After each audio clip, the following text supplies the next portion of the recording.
Salut, c'est Pasqua et aujourd'hui on se retrouve pour la review du tome 16 de Demon Slayer. Alors avant de commencer cette review, j'aimerais bien éclaircir deux trois trucs.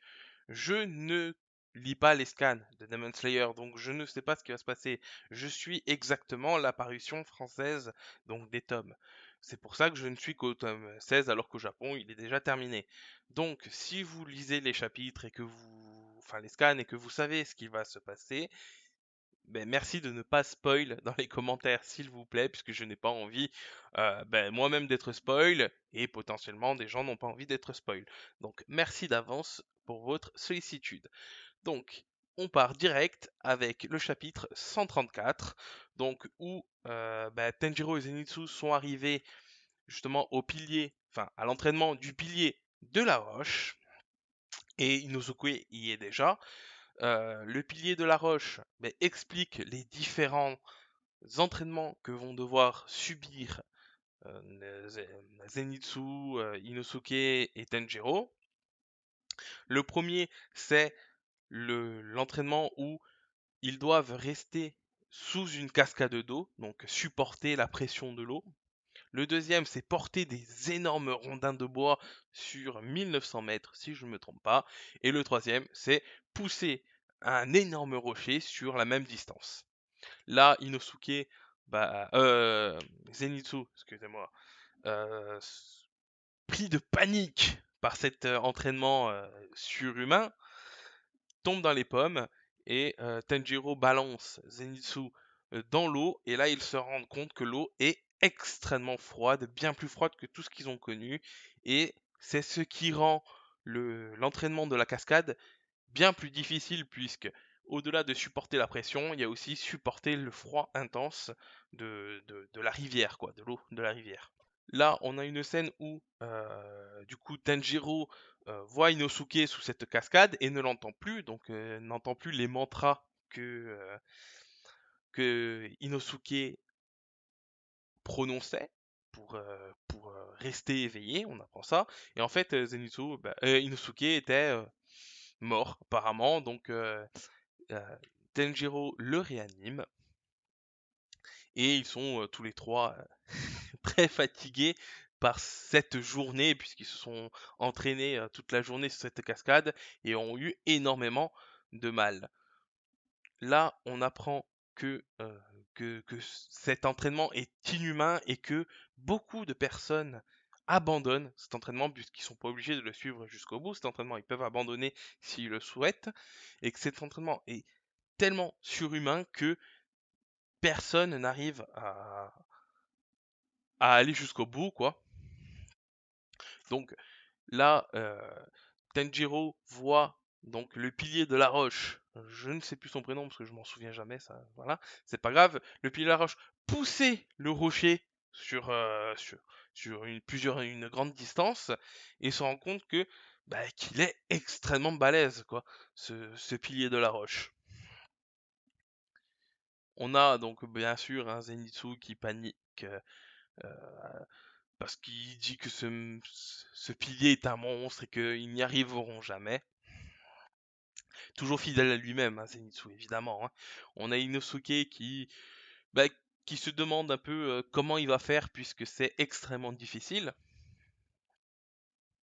Et on continue de suivre l'entraînement avec Tanjiro qui porte ses rondins de bois, Tanjiro qui essaye de pousser ce rocher, il se rend compte que le rocher ne bouge pas d'un poil, mais que c'est lui qui recule. Et il se demande comment c'est possible, parce que même en utilisant le souffle et le souffle absolu, je crois qu'ils appellent ça comme ça, il n'arrive pas, il n'a pas assez de force pour pousser ce rocher.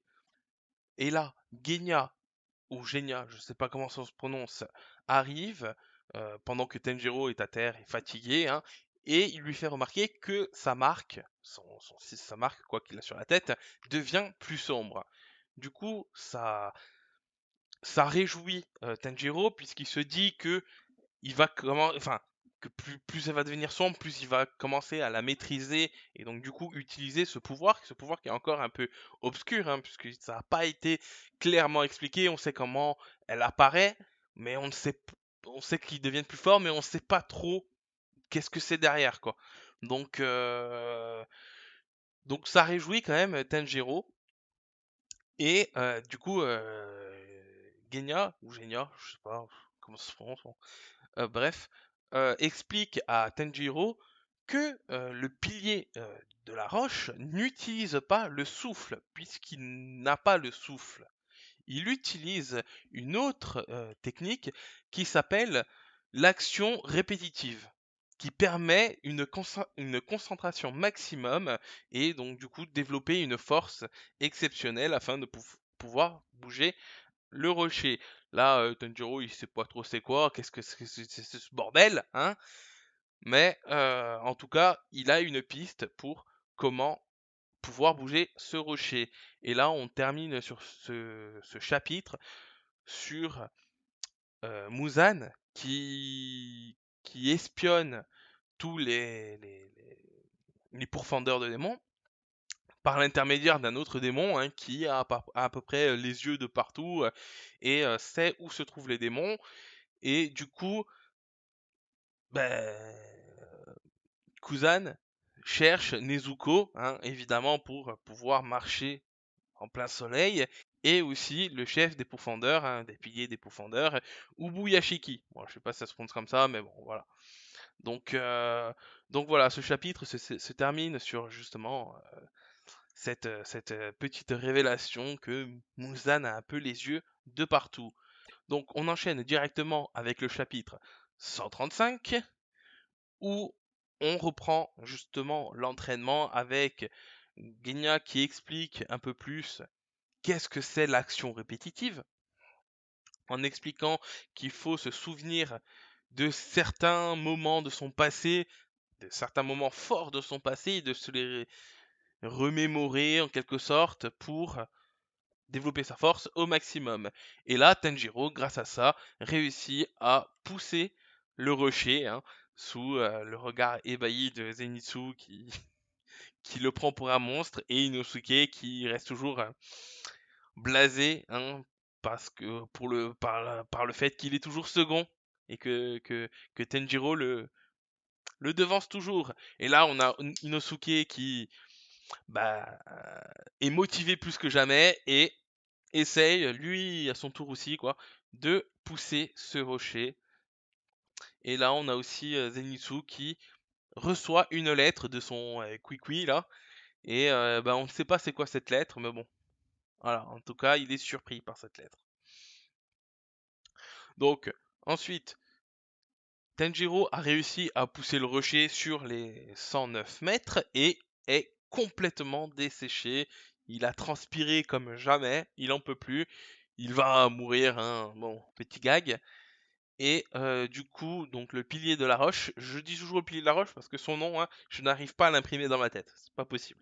Donc le pilier de la roche lui donne de l'eau et lui dit qu'il accepte Tanjiro au village, qui, qui le reconnaît en quelque sorte en tant que pourfendeur, en tant que potentiel futur pilier peut-être même, hein, parce qu'il reconnaît une grandeur d'âme en Tanjiro, et il lui dit même je te reconnais puisque tu as privilégié de sauver des innocents plutôt que de sauver sa sœur.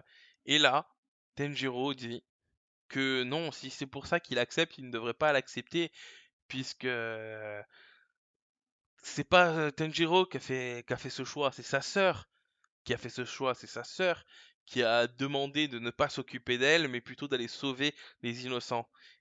Et là, on a le pilier de la roche qui a des souvenirs de son enfance, enfin, de son passé plutôt, pas de son enfance, et qui dit que les enfants mentent d'habitude, rejettent la faute, enfin, que les enfants ne sont pas honnêtes, que les enfants ne pensent qu'à eux, parce qu'ils n'ont pas la capacité de penser à autrui avant d'eux-mêmes. Et il se rend compte que Tanjiro, bah, même si, bah, du coup, en disant la vérité, il n'est peut-être plus digne de devenir le pourfendeur que le pilier de la roche voit en lui, mais il préfère dire la vérité, ce qui émerveille en quelque sorte le pilier de la roche qui dit que Tanjiro a une certaine grandeur d'âme que les autres enfants n'ont pas, qu'il est profondément bon et honnête. Et là, il lui dit, mais je t'accepte. Voilà, je t'accepte. Tu, même si c'est pas toi qui a donné l'initiative de vouloir sauver les gens, tu es tellement bon et honnête que je ne peux pas, je peux pas ne pas t'accepter et que je t'aiderai à, à faire le bon choix, que je serai toujours là avec toi pour t'aider à faire le bon choix au moment où tu en as besoin, au moment où tu ne sais pas quoi faire. Et là, on voit du coup le passé du pilier, hein, où il avait 18 ans, je crois à peu près, et qui gardait des orphelins. Et dans cette région où la croyance des démons, que les démons existaient, que le soir il fallait pas sortir puisque les démons allaient te dévorer, était très très forte. Et ils avaient instauré une seule règle, c'est que tout le monde soit dans la maison avant le coucher du soleil. Sauf que ben, un jour, un enfant ne respecta pas ce marché et un démon l'attaqua. Et pour sauver sa vie, il passa un marché avec ce démon et demanda que ce démon lui laisse la vie, mais qu'en contrepartie, enfin si il, euh, il lui montrait où étaient les autres enfants. Donc il tuait les autres enfants, mais que lui il restait en vie.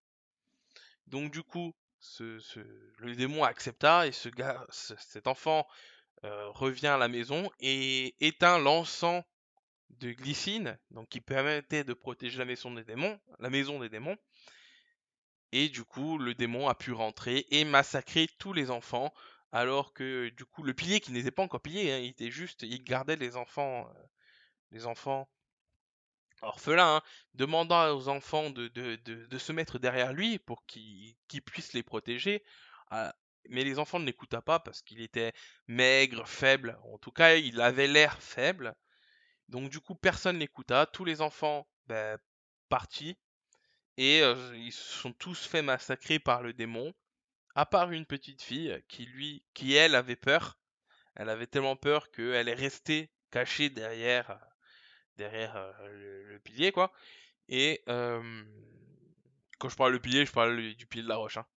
Et du coup, il la protégea du démon et il se rend compte à ce moment-là qu'il a une force exceptionnelle et qui réussit à tenir comment dire, à tenir quand même à distance le démon jusqu'au lever du jour afin de pouvoir sauver cette petite fille.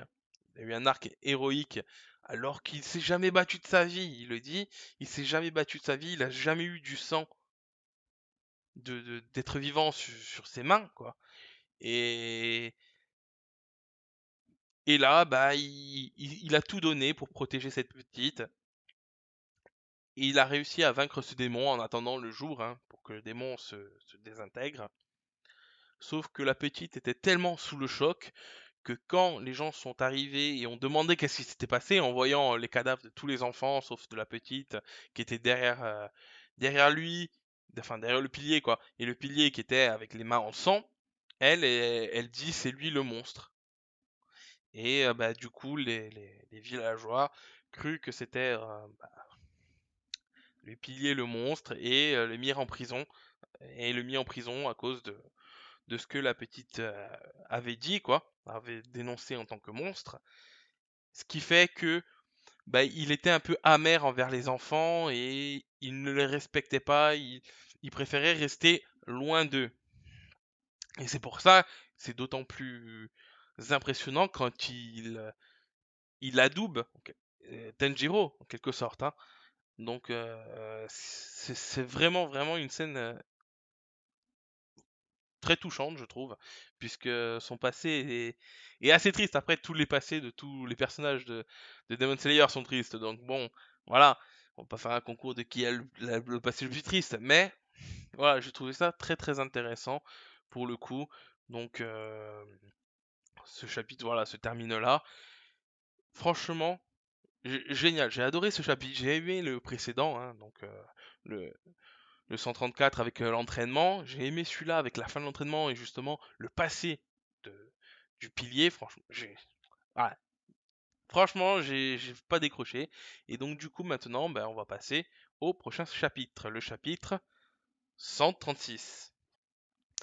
Alors là, dans ce chapitre, on commence direct avec donc Genya, Inosuke et Tanjiro en train de manger autour du feu, tranquille. Ils discutent, du coup, ils demandent pour son frère et tout. Bon, voilà. Et Tanjiro compte aller voir Gyu pour lui parler. Et là, Tanjiro, du coup, avant d'aller à Gyu, enfin chez Gyu, il rencontre Inosuke qui est sur le rocher avec un air très très sérieux, hein, qui dit à Tanjiro justement de ne pas s'en faire, de le laisser tranquille, en quelque sorte, que Tanjiro est un type bien, mais qu'il doit surmonter ça tout seul. Donc on ne sait pas trop ce qu'il a eu, parce qu'il a quand même un air très très sérieux, comparé à avant où il avait un air peureux, machin, froussard. Là, voilà, c'est quelqu'un d'autre. Donc il a dû recevoir une mauvaise nouvelle, parce qu'on sait qu'au chapitre précédent ou deux chapitres d'avant, je sais plus, il avait reçu justement un message via son pupille là, et il a dû recevoir sûrement une mauvaise nouvelle pour le pousser à se donner à fond, ou en tout cas autant à fond pour son entraînement. Donc on verra ce qu'il a, pourquoi, qu'est-ce qui s'est passé. Donc là, on a Tenjiro du coup qui va voir Gyu, qui est le pilier de l'eau, je rappelle, et il tombe sur Gyu et le pilier du vent, donc je n'en souviens plus non plus du nom, désolé, qui sont en train tous les deux de s'affronter. Et de s'affronter apparemment avec des sabres en bois. Donc voilà, un coup de souffle de l'eau, un coup du souffle du vent, tout ça, tout ça. Ils pètent tous les deux leur sabre, bon, voilà, on s'en fout. Et enfin, on s'en fout, non, on s'en fout pas, mais voilà, pas vraiment d'intérêt à expliquer. Et là, donc Tanjiro les arrête tous les deux, il dit non, ça sert à rien de se battre, il faut pas se battre. Bien sûr, le pilier du vent prend un peu la mouche, de quoi tu te mêles, petit morveux, voilà, pour être poli. Enfin, il dit pas ça comme ça, mais bon, vous avez compris. Et du coup, là, on apprend que le pilier du vent adore un certain plat, donc bon, voilà, que que s'il voulait, Tanjiro pouvait lui en faire, tout ça, tout ça. Et il s'est énervé, le pilier du vent s'en va, et là on apprend que en fait les piliers ont un entraînement spécial, c'est de s'affronter entre eux, afin de devenir plus forts, évidemment. Donc on apprend que c'était un match amical, en quelque sorte. Donc Gyu, on voit un petit moment comique, où Gyu dit que maintenant qu'il connaît quel est son mets culinaire préféré, donc au pilier du vent, maintenant il gardera toujours se met dans sa poche, comme ça la prochaine fois qu'il le rencontre, il lui en donnera un, et peut-être comme ça il deviendra ami. Voilà, donc parce qu'on sait quand même que Gyu était quand même le pilier qui restait le plus en retrait, parce qu'il ne se considérait pas comme digne d'être un pilier. Du coup, là on le voit, grâce à Tanjiro, il a essayé d'aller un peu plus vers les autres, d'être un peu plus, de se faire des amis, quoi, en quelque sorte. Et bien sûr, il s'est fait un ami, Tanjiro. Et du coup, on passe direct avec la maison du chef des pourfendeurs et qui débarque? Muzan. Muzan débarque devant Ubuyashiki. Alors, je sais pas si ça se prononce comme ça, mais bon, voilà. Qui est malade, qu'il en peut plus, qu'il est au bord de la mort. Il est bandé de la tête aux pieds, il lui reste juste sa bouche et son nez de libre, quoi. Donc voilà, le chapitre se termine là, sur ce petit cliffhanger entre bah, les deux chefs des deux camps, quoi, le chef des deux camps, quoi. Donc du coup, on passe direct au chapitre 137. Donc on commence direct avec la confrontation entre Ubuyashiki et Muzan, où on a Muzan qui dit qu'il est déçu d'être venu et de voir que le chef des piliers est un mec à moitié mort. Il lui dit même lui-même, qu'il pue la mort, quoi. Donc il arrive pour un mec qui a deux pieds dans la tombe, quoi, déjà. Donc qu'il est extrêmement déçu. Et là, des paroles de Ubuyashiki, on apprend que bah, Muzan et lui sont de la même lignée. Donc à l'origine, ils faisaient partie de la même famille. Que maintenant, via les générations, donc via 1000 ans, ils ont plus vraiment le même sang. En tout cas, voilà, c'est tellement loin, mais que ils font, enfin, en tout cas, ils font partie de la même lignée. Et là, c'est exceptionnel, puisqu'on apprend quand même que, bah, à l'origine, ils faisaient partie de la même famille, que Muzan est devenu un démon, et que, bah, du coup, le clan des Ubuyashiki, en représailles en quelque sorte, ou en tout cas, ils ont reçu une malédiction pour avoir laissé faire ça, que et cette malédiction, c'est que chaque enfant né, chaque nourrisson de cette famille, ben, mourait. Et que pour survivre, pour que ces enfants survivent, ils doivent obligatoirement se marier avec la fille d'un prêtre afin de pouvoir, afin que cet enfant ne meure pas bébé, ne meure pas nourrisson, mais grandisse. Mais on apprend que quand même, tout tous les hommes de la famille meurent à 30 ans, ou en tout cas vers 30 ans, ils ne vivent pas plus longtemps. C'est leur malédiction, ils doivent combattre et exterminer Muzan, donc le démon originel, hein, le démon qui est à l'origine de tout, le démon de leur famille. Ils doivent l'exterminer afin de lever cette malédiction sur eux, hein. Muzan dit que c'est faux, c'est débile, que qu'il n'y a pas de malédiction sur eux, quoi. C'est juste qu'ils sont faibles, puisque lui, ça fait 1000 ans qu'il vit, ça fait 1000 ans qu'il tue des gens à tour de bras et qu'il ne reçoit aucune malédiction. Donc c'est futile. Et là, on a Ubuyashiki qui demande à Muzan, d'accord, mais c'est quoi ton rêve? Quel est ton rêve? Du coup, on voit que Muzan, quand même, est affecté par le pouvoir de bienveillance de, de Ubuyashiki, puisque il est apaisé, il lui dit lui-même, il dit que même s'il se retrouve face à son pire ennemi, il n'a pas envie de le tuer, qu'il y a quelque chose qui l'empêche de vouloir le tuer. Donc on voit bien là le pouvoir, hein, du chef des profondeurs, hein, qui à sa présence, tout le monde se sent bien, tout le monde se sent apaisé. Et là, on apprend donc de la bouche donc, du chef, on va l'appeler comme ça parce que sinon je ne vais pas m'en sortir avec le nom.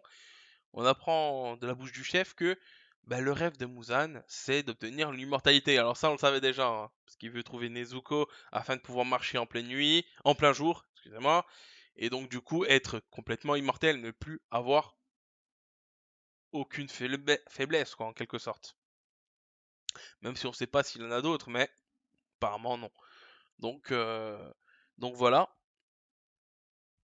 Et ben, lui dit que, bon, après là, il y a eu sur le fait que les hommes sont déjà immortels puisque leur pensée est immortelle, leur volonté est immortelle, que même si un homme meurt, sa volonté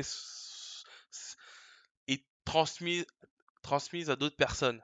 Et donc du coup, on le voit bien là, avec la volonté des Ubuyashiki à vouloir exterminer tous les démons, de vouloir tuer Muzan, et que ça a traversé des générations, des générations et des générations, et que ça traversera, ça touchera d'autres personnes, donc les pourfendeurs. Et que c'est là la forme de l'immortalité. Alors que Muzan, lui, n'est pas immortel, en quelque sorte, ou en tout cas, il n'a pas d'âme immortelle, puisque si lui on le tue, tous les autres démons meurent. Voilà, en quelque sorte, une espèce de Laïus un peu spirituel. Voilà. Donc, on a, on a cette confrontation idéologique entre les deux, hein, en quelque sorte. Après cette explication du chef, bah, Muzan dit, bon, bah, maintenant il est temps, hein, je vais te tuer. Et là, on a justement le chef qui dit, Merci de m'avoir écouté, hein. J'en attendais pas tant. Je croyais que t'allais me tuer plus tôt, mais finalement non.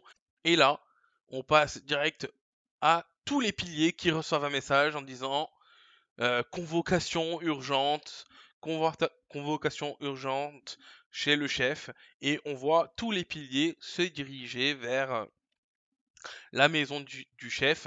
Bien sûr, il y a aussi Tanjiro, hein, il n'y a pas que les piliers Tanjiro, tout le monde se rue vers la maison du chef. Voilà pour le chapitre 137. Donc on passe au chapitre 138 où on voit une conversation dans le passé entre tous les piliers qui discutent justement du fait que deux piliers devraient rester avec le chef pour le protéger, mais que il a toujours refusé que deux piliers lui servent d'escorte, en tout cas de garde du corps, quoi. Et il dit que les piliers sont trop importants pour ce monde pour sauver qu'une seule vie, pour sauver sa misérable vie à lui, quoi, en quelque sorte. Et on apprend que tous les anciens chefs, donc tous les Ubuyashiki, dans toutes les générations, jamais aucun d'eux n'a accepté que des piliers soient leur garde du corps. Et là, on revient dans le présent et on a une énorme explosion chez le chef, du coup, et tout le monde est abasourdi par cette explosion, quoi, parce que il y avait le chef dedans, il y avait toute sa famille, il y avait sa femme, il y avait ses enfants, et là, on voit Muzan, du coup, bah, brûlé. Franchement, il a explosé. Enfin, il a explosé, non, il n'a pas explosé, mais il a brûlé, puisqu'en fait, Ubuyashiki, donc le chef, avait une bombe, et il a fait sauter cette bombe, il a joué le kamikaze en quelque sorte, pour ralentir Muzan en attendant que les piliers arrivent, puisqu'il a mis des choses trappes dans cette bombe afin de ralentir la régénération de Muzan. Mais du coup, le chef a quand même tué sa femme et ses enfants, hein, dans cette explosion. Donc c'est pas rien. Mais c'était son acte de sacrifice pour pouvoir potentiellement tuer Muzan. Là, du coup, on a Muzan qui commence à se régénérer. Ça va, tout commence à bien aller. Mais un pouvoir sanguin surgit là de nulle part, enfin de terre quoi, et bim, des énormes pics débarquent et transpercent Muzan de part en part et l'immobilise complètement. Et là, on apprend que c'est Tamako. Tamako, hein, qu'on avait déjà vu, hein, au tout début, qui a sauvé Tanjiro, justement, et qui voulait le sang des différentes lunes supérieures et inférieures, avec le sang de Nezuko, pour trouver un antidote et pour pouvoir retransformer les démons en humains. Et on avait vu que justement le chef et Tamako se connaissaient apparemment. Et bah, là, on le confirme, hein, puisqu'en fait, elle faisait partie de son plan. Elle était là pour pouvoir bloquer Muzan, puisqu'elle enfonce sa main donc dans Muzan. C'est bizarre dit comme ça, mais bon voilà. Et elle dit que bah, dans sa main, il y avait l'antidote qui permettait à un démon de redevenir humain, puisqu'elle a réussi à créer cet antidote. Mais apparemment, ça n'affecte pas Muzan, bah, puisqu'il se retransforme pas en humain, hein, bien entendu, et bah, il crève un œil de Tamayo et lui dit que c'est futile, que son intervention est complètement futile, puisqu'elle ne va pas le retenir longtemps. Mais là, ils avaient échafaudé un plan, puisque le pilier de la roche est là et attendait Muzan, puisqu'il attaque Muzan avec... ben, il n'a pas de sabre, lui, il a un fléau. Et bah, ce chapitre se termine là, hein. Donc bah, maintenant on passe au chapitre suivant, le chapitre 139. Du coup, on commence directement dans le passé où le chef Ubuyashiki rencontre le pilier de la roche avant qu'il devienne pilier, hein, quand il était enfermé, et lui dit que ben, qu'il sait que c'est pas lui qui a tué ses enfants, qu'il a sauvé même cette fille et qu'il sait que c'est quelqu'un de bien. Et là, on revient dans le passé, mais plus le présent, où on a euh, donc du coup le chef hein, qui est allongé, qui est malade. On est à quelques jours du présent, hein, en quelque sorte. Et du coup le pilier de la roche assis devant lui, quoi, enfin à côté de lui, et le chef lui demande de l'aider à mettre en place un plan, puisque il a une intuition. Il pense que Muzan va bientôt débarquer.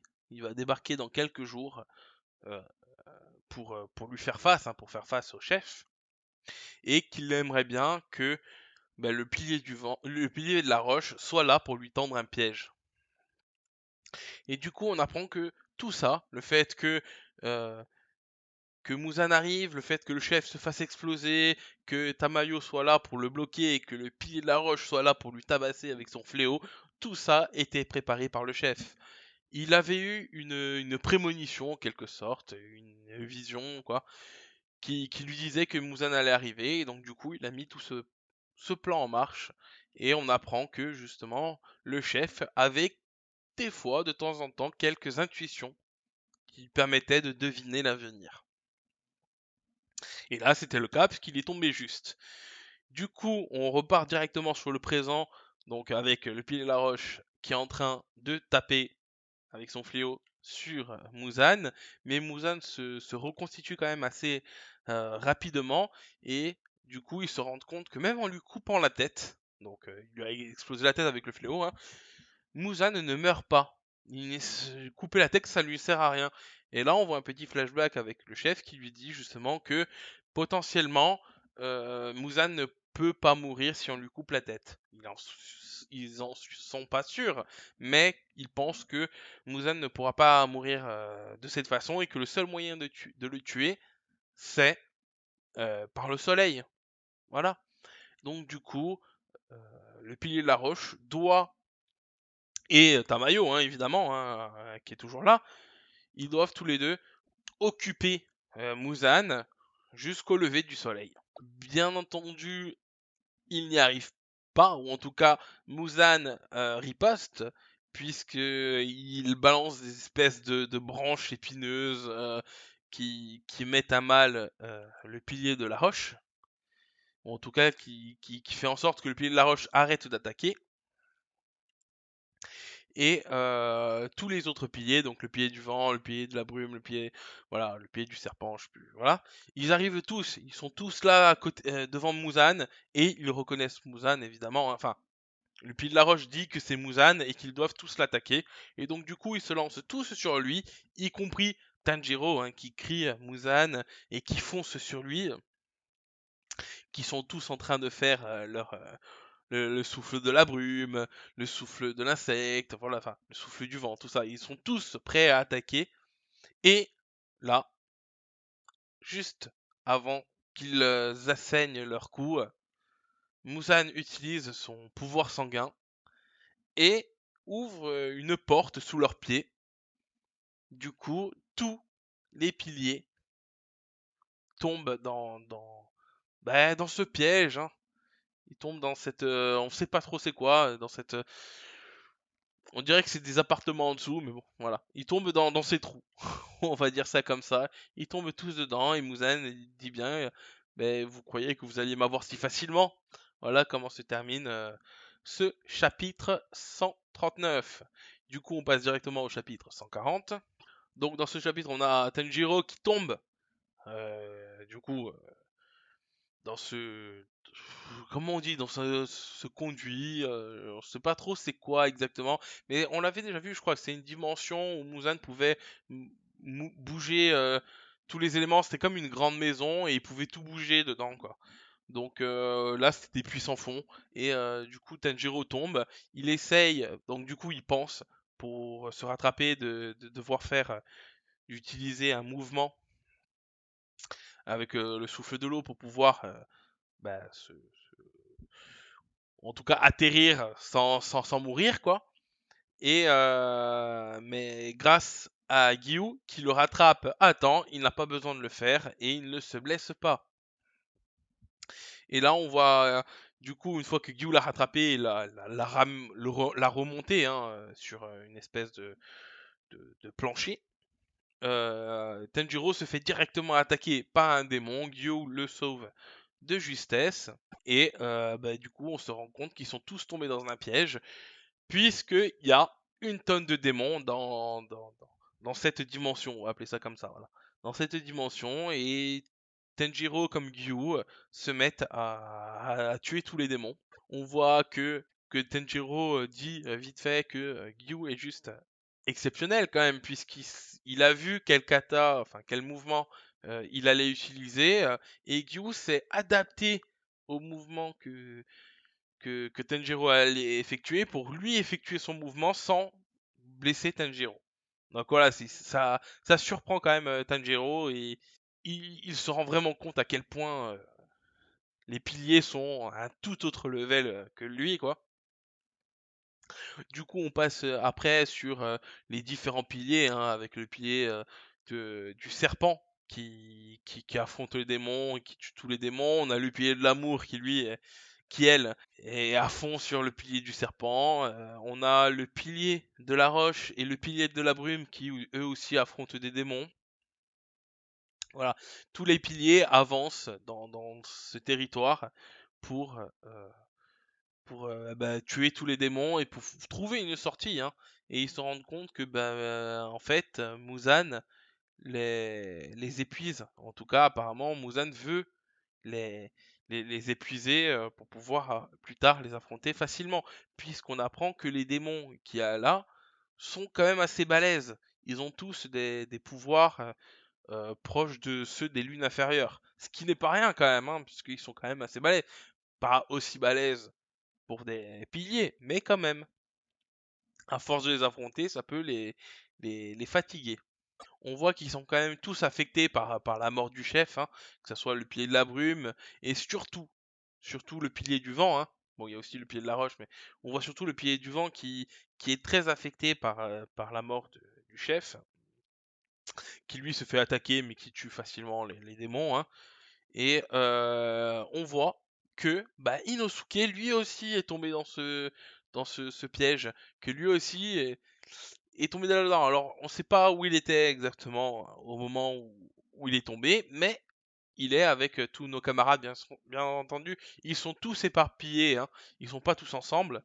Mais du coup Inosuke qui se réjouit d'être là, puisqu'il va affronter beaucoup de démons, et donc du coup mettre à l'épreuve ce qu'il a appris pendant l'entraînement. On voit aussi Genya qui est là. Bon, on voit aussi Zenitsu. Zenitsu qui a l'air très très sérieux et qui fonce comme l'éclair. Et on s'attarde sur du coup le pilier de l'insecte elle sent l'odeur du sang. Et donc du coup, elle va vers cette odeur pour voir qu'est-ce qu'il y a. Et là, elle tombe sur une lune supérieure, la deuxième lune supérieure. Donc théoriquement, le troisième démon le plus puissant, puisque le premier c'est Muzan, le deuxième c'est la première lune supérieure, et donc du coup, lui, la deuxième lune supérieure. Et voilà, ça se termine exactement au moment où le pilier de l'insecte rencontre la deuxième lune supérieure. Donc on passe directement au chapitre 141. Donc dans ce chapitre, on commence direct avec un flashback de Shinobu, donc le pilier de la secte, qui a qui voit sa sœur euh, mourir dans ses bras, sa sœur qui a été tuée par un démon, hein. Et on se rend compte, enfin elle se rend compte plutôt, que le démon qui a tué sa sœur bien-aimée, c'était nul autre que ce démon, la deuxième lune supérieure. Et quand elle s'en rend compte, elle s'énerve. Et il y a une femme, donc que la deuxième lune supérieure tient, hein, qui supplie du coup Shinobu de la sauver. Elle fonce comme le vent. Elle est extrêmement rapide, hein, puisque la deuxième lune supérieure le dit lui-même, tu es extrêmement rapide, j'ai pas eu le temps de t'arrêter. Elle sauve cette fille, ou en tout cas elle croit avoir sauvé cette fille, mais malheureusement la lune supérieure l'avait blessée gravement avant, et elle meurt dans ses bras. Du coup, bah, elle est encore plus énervée, hein. Elle lui dit si il reconnaît cette veste qu'elle porte, si la lune supérieure la reconnaît, quoi. Et il dit oui, qu'il la reconnaît et que bah, c'est bien lui qui a tué sa sœur, quoi. Là, elle en est sûre à 100% puisqu'il lui avoue. Et du coup, elle fonce comme l'éclair et elle enfonce sa lame dans l'œil de la lune supérieure, lui inoculant un poison en lui disant que c'est un poison mortel, qu'elle ne coupe pas la tête, elle empoisonne. Là, on voit que le poison fait effet puisque la lune supérieure est extrêmement mal, il crache même du sang, mais il, euh, il se remet vite et il dit que le poison ne lui fera plus aucun effet. Mais elle lui dit qu'elle a plus un tour dans son sac. Donc voilà comment se termine ce chapitre. Donc du coup, on passe directement au chapitre 142. Du coup, dans le chapitre 142, on voit, on voit le passé de la deuxième lune supérieure quand il était enfant. On apprend qu'il était extrêmement intelligent et extrêmement gentil, qu'il aimait aider son prochain. Mais on apprend aussi qu'il avait les yeux arc-en-ciel et que ses parents pensaient qu'il discutait avec les dieux, pas avec les yeux, avec les dieux, puisque bah, ses yeux étaient si exceptionnels et ses cheveux étaient aussi tout aussi spéciaux. Mais lui disait que non, il n'a jamais discuté avec avec les dieux. Je vais y arriver. Euh, mais les gens ne le croyaient pas et venaient prier devant lui, quoi. Lui venaient demander grâce. Les gens se plaignaient donc de leur vie et lui demandaient à dire à Dieu de les rendre plus heureux, tout ça, tout ça. Et lui, il ne pouvait pas s'empêcher de pleurer, quoi. C'était un enfant, on lui racontait que des mauvaises choses, le pauvre. Mais il se, il voyait quand même ces gens s'acharner à croire en Dieu, s'acharner à aller au paradis, à vouloir aller au paradis, alors que lui n'y croyait pas. Pour lui, une fois qu'on est mort, on est poussière, on n'est plus rien, c'est terminé. Et il n'arrivait pas à comprendre pourquoi ces gens malheureux s'acharnaient à croire en un Dieu, à croire au paradis, à croire en quelque chose d'autre. Dieu ou Bouddha, hein, il explique les dieux, hein, les deux. Il ne comprenait pas pourquoi les gens s'acharnaient à croire en tout ça. Du coup, là, on repasse dans le présent et on apprend que bah, les armes qu'utilise la deuxième lune supérieure, ce sont ces deux éventails. Il utilise deux éventails comme arme. Et là, elle a touché donc du coup la deuxième lune supérieure en empoisonnant, mais elle s'est fait gravement blesser euh, par celui-ci en, je crois, en lui perforant le poumon, en lui coupant des côtes. Enfin, vraiment, elle est très très gravement blessée. Et justement, elle se dit pourquoi j'ai pas grandi, pourquoi je suis restée petite, puisqu'en grandissant, mes bras et mes jambes auraient grandi, j'aurais plus de force, j'aurais une possibilité de le tuer, mais là, avec, euh, avec ma force actuelle et l'épée que j'ai, je ne peux pas lui couper la tête. Elle est désespérée, elle ne sait plus quoi faire, et là, elle revoit sa sœur morte, hein, qui lui dit de ne pas abandonner, de continuer de se lever et de continuer à se battre. Du coup, elle se relève, hein, et sous la surprise quand même de la deuxième lune supérieure qui dit qu'elle ne devrait pas se relever puisque elle peut quasiment plus respirer, elle a craché plus de sang que ce qu'elle en a limite, qu'elle est morte quoi normalement. Mais elle s'en fout, elle fonce avec une dernière attaque surpuissante et elle blesse du coup la deuxième lune supérieure en lui transperçant euh, le, le cou avec sa lame, ou en tout cas, c'est ce qu'elle dit qu'elle va faire. Et après, on a la scène où, bim, elle a planté l'épée, hein. Maintenant, est-ce qu'elle a réussi à bien planter l'épée? dans son cou. Est-ce que ça va fonctionner? Est-ce que le poison qu'il y aura dedans lui suffira à le tuer?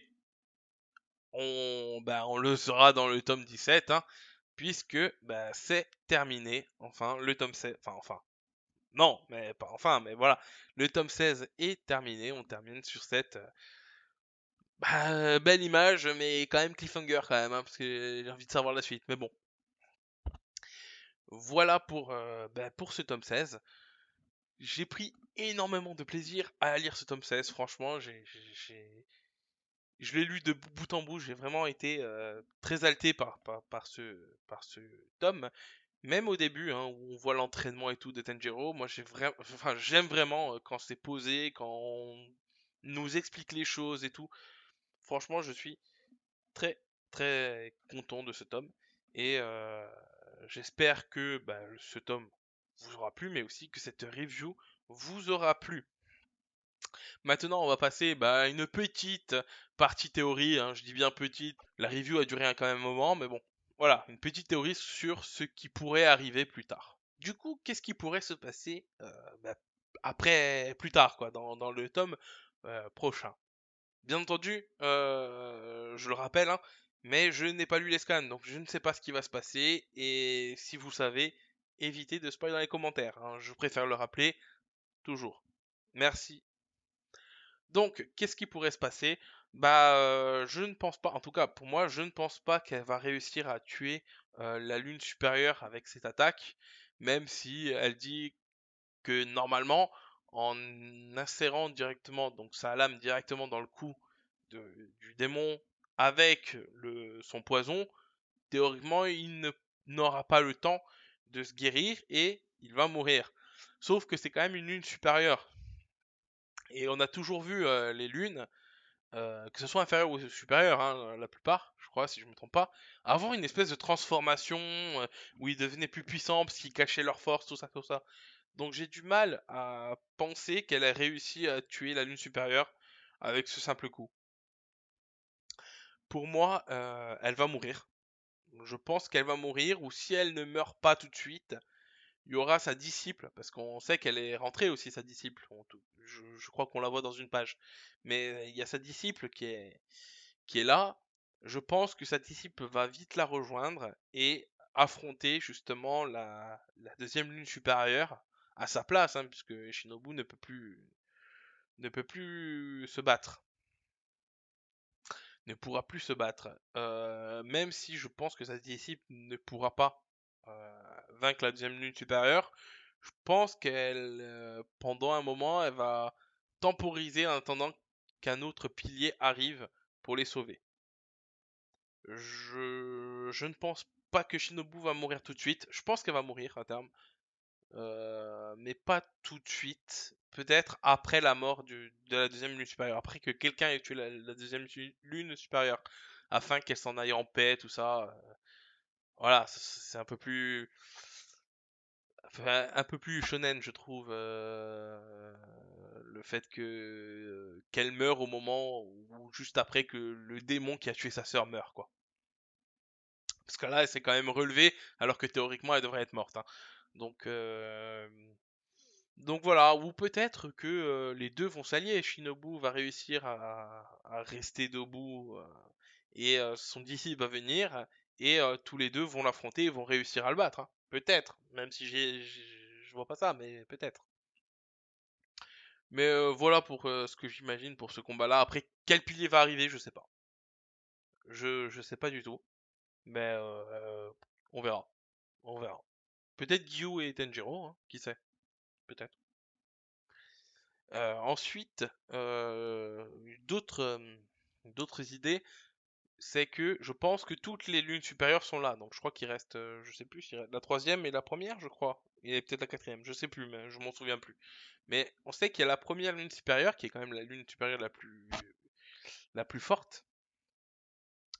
Et elle, je pense que le pilier de la brume va devoir l'affronter. Je verrais bien le pilier de la brume l'affronter et peut-être après Tanjiro. Parce qu'on sait qu'il a une marque, il a la même marque que Tanjiro et que le pilier de la brume quand il avait eu quoi. Du coup, je me dis que potentiellement, c'est possible que les deux affrontent la première lune supérieure. Mais bon, à voir, voilà. Après, le reste, je sais pas trop. Je sais pas trop comment ils vont sortir de là. On sait pas trop ce qui se passe en dehors, puisque Tamayo est toujours avec Muzan. Donc, à voir. Et Nezuko, où elle est aussi, parce qu'on sait pas trop où elle est, hein, Nezuko. Elle a été confiée à quelqu'un, mais on l'a pas vue pendant tout ce tome, donc à voir. Est-ce qu'elle va affronter plus tard Muzan? Est-ce qu'elle va se faire capturer par Muzan? Voilà, je sais pas trop, mais on verra. Mais en tout cas, j'ai hâte de lire le prochain tome. Donc voilà, c'était une courte partie théorie, mais voilà, c'était un bien grand mot pour ce que j'ai dit, mais voilà. Donc bah, merci d'avoir regardé cette vidéo, j'espère qu'elle vous aura plu. Et bah moi je vous dis à la prochaine pour d'autres tomes, d'autres épisodes, d'autres vidéos. Allez, ciao.